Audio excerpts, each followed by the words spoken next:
गर्न सिक्नुस् ल। हजुर सिक्दै जानु होला है। साथीहरू के गर्नु पर्दो रहेछ त अर्गानिक गर्न हेर्नुस् है साथीहरू। तर मेरो अर्गानिक गर्नको लागि चाहिँ अलि दुःख छ है साथीहरू, तर हेल्दी हुन्छ। अनि हेर्नुस् है साथीहरू कति अर्गानिक हेर्नु त, हेर्नु न यी काउली फलाउँदैछु। यी हेर्नु हरियो काउली, यो चाहिँ ठुलो हुँदैछ। अनि यस्तो खान पाइन्छ के साथीहरू अर्गानिक गरेर चाहिँ। हेर्नुस् कति सागहरू पनि ठुलो हुँदैछ, हेर्नुस् त कति छ नि है त्यहाँनिर। आलुहरू ठुलो हुँदैछ। अनि काउलीहरू हेर्नुस् त। आज चाहिँ मैले यो करेसाको लसुनलाई चाहिँ गाईको काउ युरिन हाल्न लागेको छु। हेर्नुहोस् है साथीहरू, म चाहिँ यो काउ युरिन चाहिँ वाकिङ जाँदाखेरि एउटा बोतलमा लिएर आउँछु। त्यहाँ पनि जम्मा गरी राखिदिएको हुन्छ खाल्टो खनेर। अनि त्यहाँ ग्यालेन अनि पानी तयार गरेको छु। हेर्नुहोस् है मेरो अस्तिको गोडेको लसुन चाहिँ कालो कालो भएर आउँदैछ। हेर्नुहोस् है अब यतिको भएको छ। अब यसलाई चाहिँ यसरी लगाइदिउँ। यसलाई धेरै लगाउनु हुँदैन। यो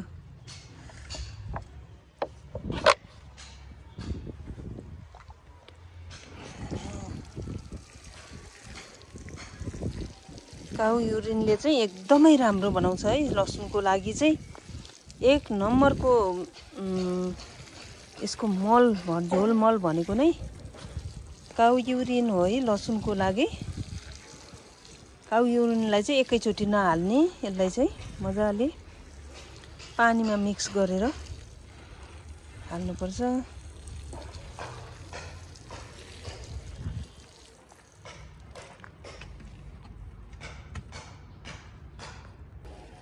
यसलाई चाहिँ पुरा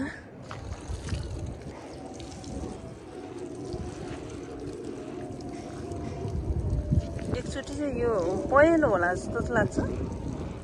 मजाले भिज्ने गरी हालेपछि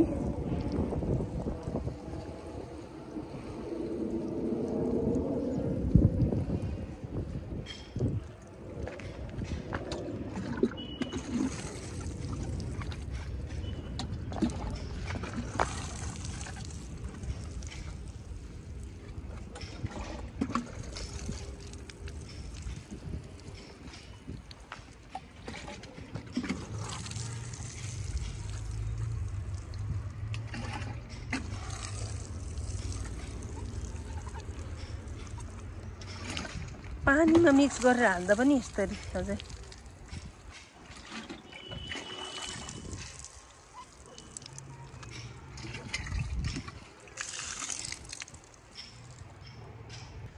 यो चम्सुरको सागहरू हो। यिनीहरूमा लगाउँदा कस्तो हुँदो रहेछ हेर्नु पर्यो है।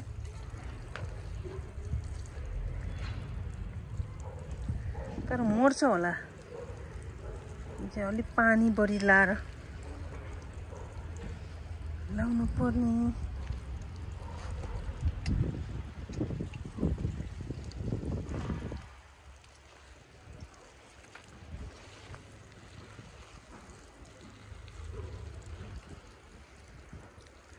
अर्गानिक मल हो नि त, विषादी होइन।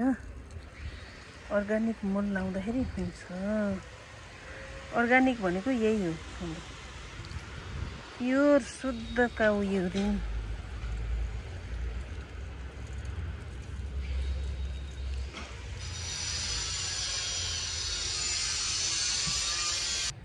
धनिया टनाटन भएर आएको छ है। हेर्नुहोस् है धनिया कति अब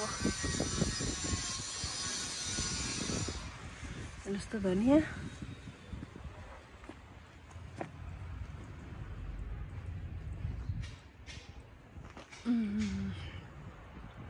करेसामा धनिया हेर्नुहोस् मजाले फलेको छ।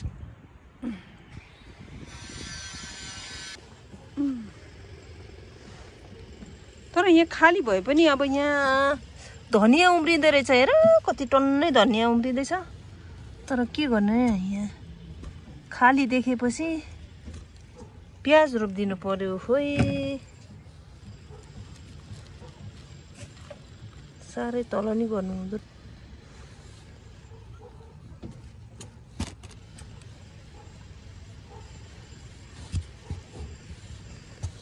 दुईटा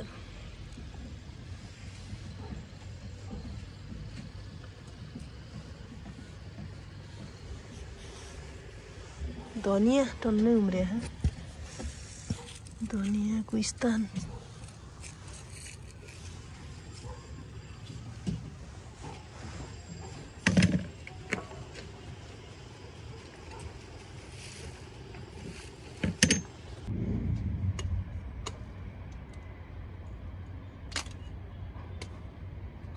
कौशीको हार्भेस्टिङ गर्दैछु हे साथीहरु अलि बेला भयो हैन कि भयो भएको छ यी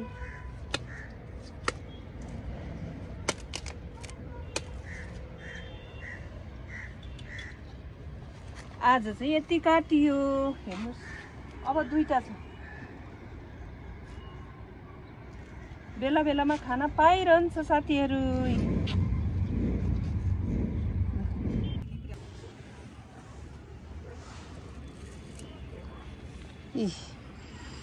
यो अलि छिप्पिसकेछ कि यस्तो हुन्छ कि घरमा फलाएको त अब टाइममा खानु पाए पो छिप्पिसकेछ यो पनि काट्दै मैले यो चाहिँ एकदम ठिक्क बेला भएको छ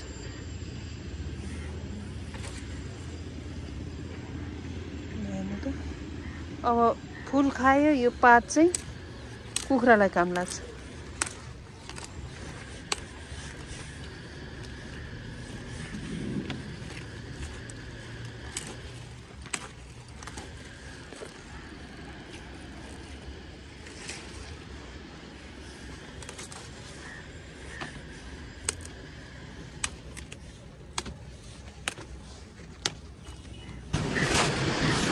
यसको गुन्द्रुक बनाए पनि हुन्छ हुन त थोरै चाहिँ पछि पात धेरै भयो भने बनाउने हो अर्गानिक फेरि हेर्नु त कति राम्रो हुँदै गएको छ यो काउली त हुँदै परेछ हैन ठुलो ठुलो हुँदैछ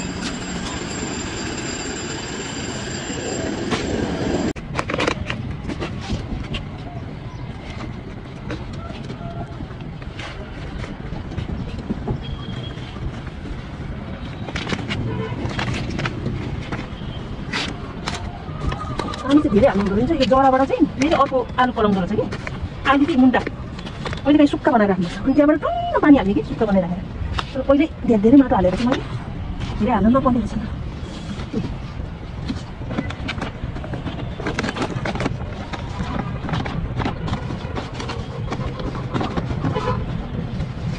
कौशी खेतीमा चाहिँ यसरी गोडिन्छ हे यसरी माटो हालिन्छ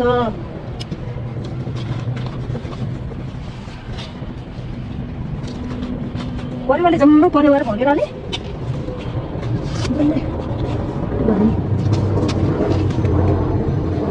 लाग्यो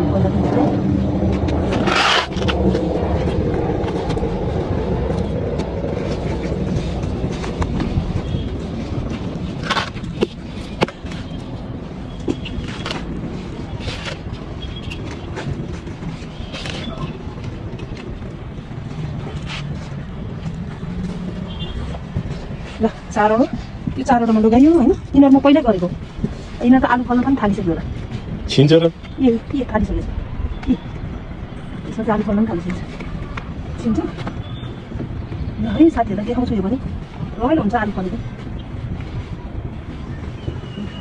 पुगेन छ भने दिनुपर्छ माटो चाहिँ तल भर्नुपर्छ माटो भएन भने फल्दैन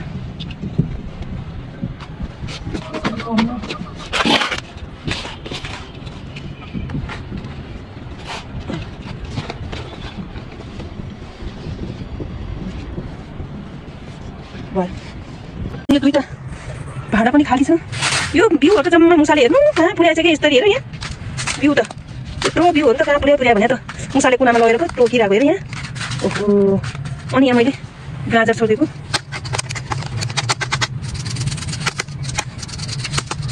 अनि एक दुईवटा मात्रै भयो भने हुन्छ यसलाई त पानी हालिदिनु पनि थियो मुसाले केही आएन छ मेरो गौसीको भण्डारमा एउटै बेर्ना अनि एउटै यो माटो किन होला कि यसमा चाहिँ साग भएन। अब यसलाई चाहिँ मैले खनखान गरेर राखिदिन्छु अनि यसमा चाहिँ गाजर साजर पछि खाने गाजर रोपिदिनु पर्ला हल्का बनाइराख्छु आज अनि बेलुका रोपिदिन्छु। त्यसरी पानीले ठटाएपछि नहुँदो रहेछ है साथीहरू। उसलाई पनि सागलाई यहाँ त्यसको ठटाइदिएको थियो अनि भएन। अब यसलाई चाहिँ गाजर छरिदिनु पर्ला यहाँ रातो मुला र गाजर बिटरुट पनि छर्दा हुन्छ। बेसरी थबारेको रहेछ कि हेर सागको जरामा रोग पसेपछि नहुँदो रहेछ। मोल चाहिँ यति छ र यति छ यो धेरै मोल भयो भने नभएको कि यस्तैमा छरिदिनुपर्छ क्या हो। अब यो कार्टुनमा हेर्नु मलहरू हालेर मैले चाहिँ यसमा चाहिँ बिटरुट अनि गाजर रोपिदिनु पर्यो के हो।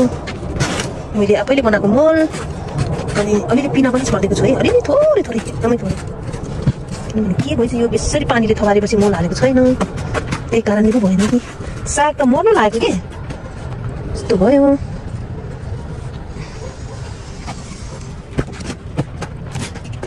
अब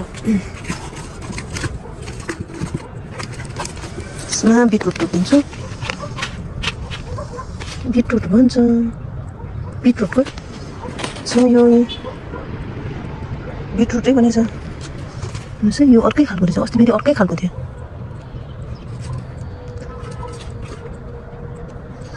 चराले यसको पात त अचम्म खिद्रो गरेर खाने रहेछ नि त। बाक्लै रोपी यो त सार्न पनि मिल्छ नि। यो बिटरुटको बिरुवाहरू सार्न पनि मिल्छ। ओ माई गड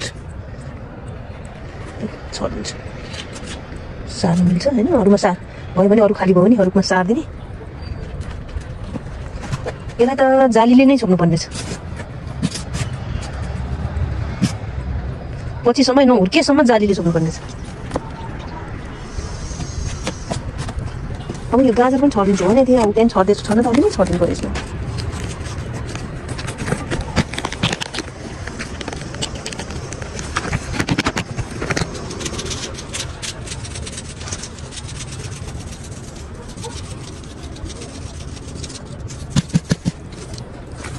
ल गाजर बिटरुट छरिदिएको छु। पानी चाहिँ भोलि हालिदिनु पर्छ कि भरे हाल्नु यो नभिजिकन त कहाँबाट हुनु है भिज्नु पऱ्यो नि पहिला।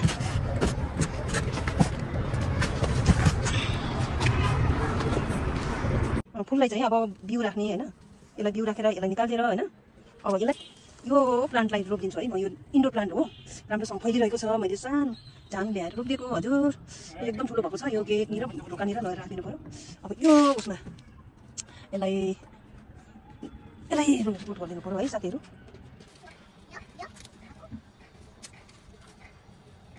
कति राम्रो फुल यो फुल चाहिँ अब सबै बिरुवा बनाउनुपर्छ साथीहरू।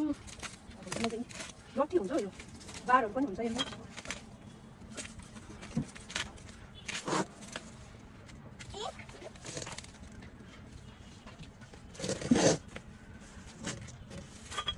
यसलाई सुकाएर अर्को माटो हालिदिनु हुन्छ।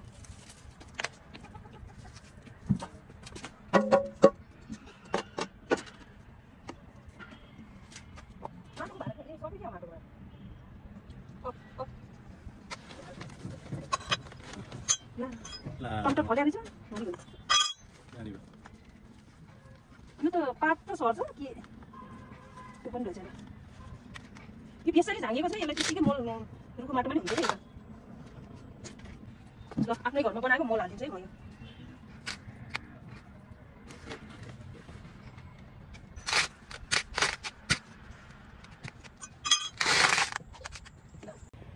है त साथीहरू आजलाई मैले चाहिँ बिटरुट रोपेँ होइन लसुनलाई चाहिँ काउहरू हालेँ अनि त्यसपछि इन्डोर प्लान्टहरू सारेँ त्यस्तै कामहरू गरेँ साथीहरू। ल आज यति देखाएँ मैले। अब अर्कोचोटि अर्कै खाले भिडियो लिएर आउँछु साथीहरू। अनि आजको लागि ह्याभ अ गुड डे है त साथीहरू। धन्यवाद। यतिखेरसम्म तपाईँहरूले चाहिँ मेरो भिडियो हेरिदिनु भयो होइन, यतिखेरसम्म वाचिङ गरिदिनु भयो। हजुरहरूलाई धेरै धेरै धन्यवाद। नयाँ साथीहरू हुनुहुन्छ भने मेरो सब्सक्राइब गरिदिनु होला है, लाइक कमेन्ट सबै सेयर पनि गरिदिनु होला है। सब्सक्राइब नबिर्सिकन गरिदिनु है साथीहरू।